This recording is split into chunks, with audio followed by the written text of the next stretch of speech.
माथि चढ्न खोज्दा सधैँ तल झरिरहे, समस्याको दलदलमा म सधैँ परिरहे। माथि चढ्न खोज्दा सधैँ तल झरिरहे, समस्याको दलदलमा म सधैँ परिरहे। निराश र हरेसलाई अलि पारसरी जिन्दगीको लडाइँ म सधैँ लडिरहे। Hi everyone, my name is Sujal Tamang. पुर्खौली घर चाहिँ रामेछाप, हल बसे चाहिँ बौद्ध बस्दै आइरहेको छु। मलाई पहिलादेखि नै भ्लगिङहरूमा नेचरहरू, पहाडको मुनि गएर चट्ट दृश्यहरू त्यो देखाउन चाहिँ एकदमै रुचि र साथै भित्र भएको कुराहरूलाई त्यो पस्किनेलाई चाहिँ मलाई चाहिँ एकदमै रुचि। अनि पोएमहरू, स्टोरीहरूमा एकदमै रुचि थियो। तर त्यो कसरी पस्किने त्यो तरिकाहरू केही पनि थाहा थिएन। अनि युट्युबहरूमा भिडियोहरू हेर्थेँ, कसरी चाहिँ यो गर्छ होला जस्तो चाहिँ लाग्थ्यो, तर केही पनि थाहा थिएन। अनि म पनि भोलि गएर चाहिँ केही न केही चाहिँ गर्छु भनेर त्यो विश्वासै थियो, तर कसरी गर्ने भने चाहिँ एक्ज्याक्टली केही थाहा थिएन। वाइफाई नेपालको पहिलादेखि नै हेर्ने भने धेरै अगाडिदेखि नै हेर्थेँ, तर लिन्छु भन्थ्यो, तर फाइनेन्सियल कन्डिसनले गर्दाखेरि लिन पाइँदैन थियो। अनि फेरि लिन्छु भन्ने कोसिस चाहिँ गर्थेँ, त्यही फाइनेन्सियल चाहिँ रोकिरहेको थियो। र योभन्दा अगाडि चाहिँ एउटा कस्तो भन्दाखेरि जसरी भए नि गर्नुपर्छ, यो चाहिँ मेरो इन्भेस्टमेन्ट हो भन्ने जस्तो तरिकाले चाहिँ यताउता लोन लिएर भए पनि वाइफाई नेपालमा चाहिँ जोडिने अवसरहरू चाहिँ पाएँ। यहाँ आएपछि चाहिँ मैले सोचेको भन्दा धेरै बेटरहरू पाएँ। जस्तै लाइट रुमहरू, प्रिमियर प्रोहरूको बारेमा त एक्ज्याक्टली केही पनि थाहा थिएन। प्रिमियर प्रो चाहिँ सुनिरहेको थियो, तर लाइट रुम भनेको के हो, फोटोसपहरूको बारेमा एक्ज्याक्टली त्यस्तो केही थाहै थिएन भनौँ।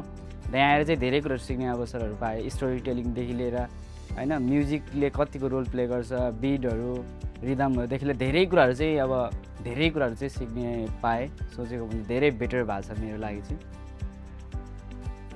मेरो एडिटिङ यो सिकेपछि चाहिँ त्यसपछि चाहिँ मेरो भनेको विशेष गरी मलाई चाहिँ भ्लगहरू गर्न एकदमै रुचि छ। मेरो चाहिँ पहिलादेखि नै मैले युट्युबहरूमा चाहिँ कन्टेन्टहरू बनाएर पोस्ट गर्ने गर्थेँ क्यापकटहरूद्वारा, तर पस्किने तरिकाहरू मिलिरहेको थिएन। त्यो कहानीमा ट्विस्टहरू जस्तो मिलिरहेको थिएन। तर चाहिँ अब मिलाएर राम्रो तरिकाले चाहिँ पस्किन सक्छु जस्तो चाहिँ मलाई लाग्छ। र मेरो चाहिँ प्लानिङ पनि यही छ कि भ्लगिङहरू गर्ने, अनि आफूभित्र भएको त्यो हबिजहरूलाई, आफूभित्र भएको त्यो इच्छा आकाङ्क्षाहरूलाई चाहिँ बेस्ट तरिकाले पस्किने चाहिँ मेरो प्लानिङ छ।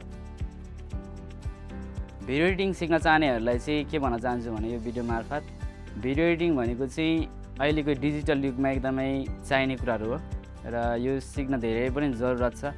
यो भनेको यसमा चाहिँ हामीले फ्रिडम तरिकाले, आफ्नो तरिकाले हामी चाहिँ यसमा चाहिँ हामीले काम गर्न सक्छौँ। त्यही भएर तपाईँहरूले पनि सिक्न सक्नुहुन्छ। आफ्नो टाइमलाई चाहिँ वेस्ट नगरौँ, बेलायमा सिक्नुहोस्, बेलायमा केही गर्नुहोस्। मैले चाहिँ पहिला चाहिँ यहाँ सिक्न आउँदाखेरि चाहिँ कस्तो थियो भन्दाखेरि नर्मलै होला जस्तो तरिकाले सोचिरहेको थिएँ। अनि कता चाहिँ कस्तो भएको थियो, मैले चाहिँ लोन लिएर गरिरहेको थिएँ। अनि पछि त्यो पनि मैले पछि लगभग 20तिर मैले पेमेन्ट गरेको थिएँ होइन। ल मलाई लाग्थ्यो कि कता न कता एउटा डर जस्तो, यत्रो पैसा तिरेर गरिरहेको छ, तर कतै नहुने पो हो कि जस्तो त्यो डर चाहिँ लाग्थ्यो। तर अहिले चाहिँ खुसी लाग्छ, जस मैले लोन नै लिएर भए पनि जस एउटा कोसिस, एउटा पाइला त मैले अगाडि चालेको कारणले यो कुराहरू सिक्न पाएको छु। म चाहिँ योमा जस पहिला मैले सोचेर आउँदा र यहाँको इन्भाइरोमेन्टमा धेरै फरकहरू पाएँ। टिमवर्कदेखि लिएर अनि हेल्पिङ नेचर, धेरै कुराहरूमा चाहिँ फरक पाएँ। तपाईँहरूले जति पनि जनाले यो भिडियो हेर्दै हुनुहुन्छ, वाइफाई नेपाल चाहिँ जस तपाईँहरू भिडियो एडिटिङ सिक्न चाहनुहुन्छ भने चाहिँ तर प्लेटफर्महरू पाइरहेको छैन भने चाहिँ तपाईँहरूको लागि चाहिँ वाइफाई नेपाल बेस्ट हुनेछ। अनि तपाईँहरूले चाहिँ यहाँ चाहिँ तपाईँहरूले गर्नुभएको त्यो लगइन चाहिँ खेर जाने छैन।